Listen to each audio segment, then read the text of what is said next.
On the screen right now is a Falcon. I've done a lot of Falcons in my day. On this YouTube channel, I have several of them. And coming up, I will show you a few of them. Those are acrylic paintings, where this is more of an ink wash watercolor. It's a different kind of a process. And I think you'd enjoy watching that if you go back and look. The name of this video is called The Artist's Curse. But before I get to that, I want to talk about something stupid. I got a comment on one of my videos just recently where a guy said, you have some skills, but your videos are boring. And I should know better than to respond to a troll, I guess. But it's hard enough just getting these there. That's one of my Falcons. That's a Falcon with a Mayan headdress, and that's a Falcon with a bunch of spiky things on his head. But I do a lot of Falcons, and that's what my acrylic work looks like.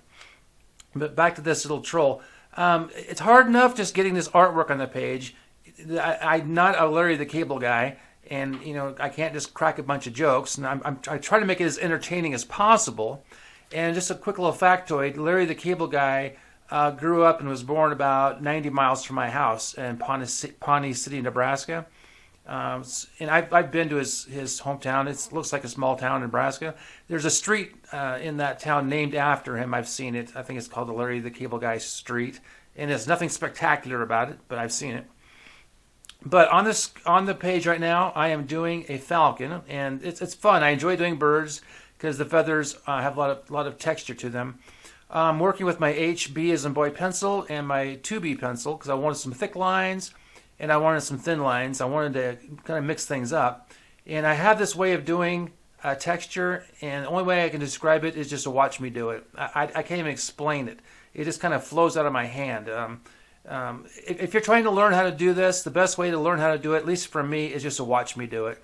Because it's hard to explain exactly what's going through my brain, especially when I sped up this fast. But I'm just putting a lot of contour lines, and it's kind of funny. It just kind of flows into my brain. I see what I need to do, and I just do it. I know this. I need a line here. I need a squiggle here.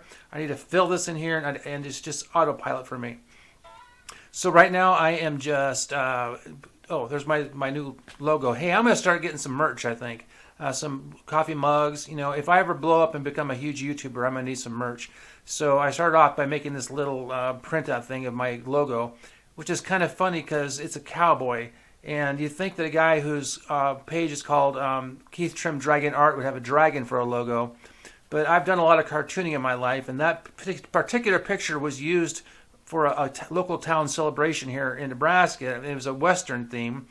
And I had that thing on my computer forever. I thought, well, there's no use wasting it and letting it sit, so I decided to repurpose it. I mean, I am no cowboy by any stretch of the imagination. Oh, here, like and subscribe, like and subscribe. I have got more and more subscribers coming all the time, and it encourages me to do more. It really does. The more feedback I get, the more comments I get, the more I want to do this. It's just basic psychology. So feed my dopamine hit here and subscribe and tell me what you think. So now I'm going on my second layer of ink washes because I wanted to have at least two layers. So it has more contrast. One layer works, but it almost looks washed out without the second one. So I'm putting on a simple little second layer of ink wash just to kind of darken the edges down and kind of define my feathers a little bit. Feathers are fun to do. These birds have really interesting eyeballs, and eyeballs is one thing that I really, really work on, and it's kind of like my little trademark. You got to watch and see how I do them. I'm outlining them, getting more definition. I'm defining out the feathers here, and I hope I'm being entertaining. If I'm not, I got a little story to tell you here. Oh, I'm putting in the pupil here. So I'm going to tell you a little story. This is entertaining, so it won't be so boring. Do you remember back when you were a kid, like in 4th or 5th grade? Well, I do. I remember this time I was at this, I don't know what it was some class we did, where I had to sit down at a table. Oh, I'm putting on my first layer of color here. It's brown. I have a reference that I'm looking at, and I'm choosing my colors based on my reference. So I'm in this classroom. I'm probably, 12 years old, maybe 10. And they put a blindfold on me. And this girl was sitting in front of me at this table, and they had all this food sitting on the table. And for some reason, I remember they had tongue depressors. And sitting on the table, I noticed right away that there was some peanut butter in a cup. Now, here's a factoid you need to know. If you want to know about me, as a person, you need to know I cannot stand peanut butter. I can't even stand the smell of it. I'm not allergic to it. I just can't stand to look at it, to smell it, to taste it. And I remember, must have been pretty significant in my life, telling this girl, do not give me the peanut butter. Well, so guess what? I put my blindfold on, and I don't know what she gave me first, some apple slices or who knows what, banana. But here comes the peanut butter.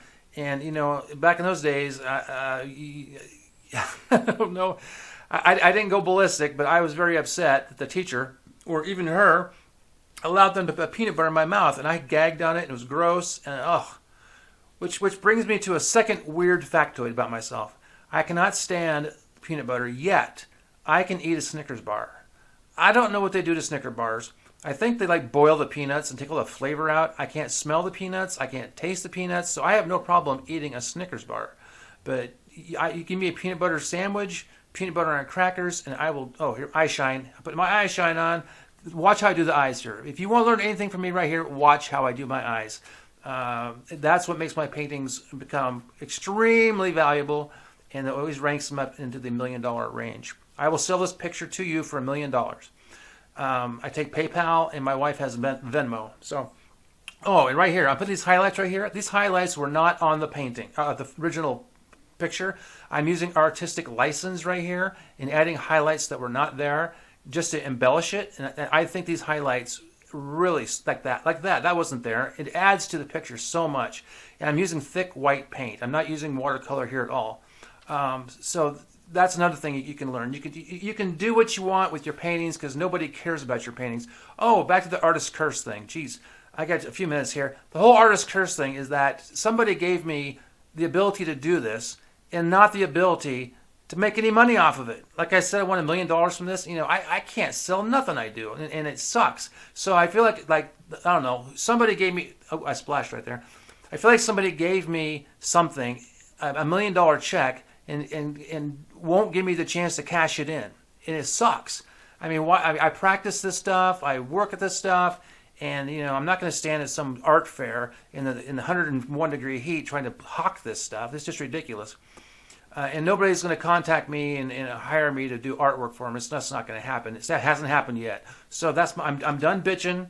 That's the artist's curse. The artist's curse is that for some reason, like that guy said, I have the skills. I just don't have anybody with a wallet opened up to hand me any money to do this. So my only outlet I have is YouTube. So like that dopamine hit I need from you guys, like and subscribe, make comments, and that's about the best I can do. So you can take away my curse a little bit by at least being friendly, being nice, and and sticking with me. Get your friends to like this.